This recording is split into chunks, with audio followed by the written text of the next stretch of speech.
Hello everyone, today I will show you how to check Pinterest history, and here's how it is done. You can use the Pinterest app or visit pinterest.com to browse various Pinterest videos and photos. For example, if you view something you pin and want to revisit them, follow these steps. Tap on your profile icon at the bottom right, then tap the gear icon at the top right. Next, select Home Feed Tuner from the menu that appears.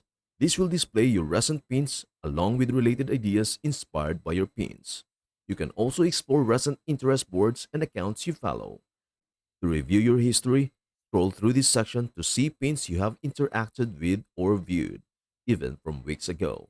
Additionally, by tapping the search icon at the bottom left and entering a search term, you can access your search history, including specific pins, videos, or photos you have looked at. That is everything you need to know about how to check Pinterest history. Before we end, may I humbly ask you a favor? Please do like, share, and subscribe to our channel. This means the world to us. Thank you so much for watching. We hope to see you in our next video.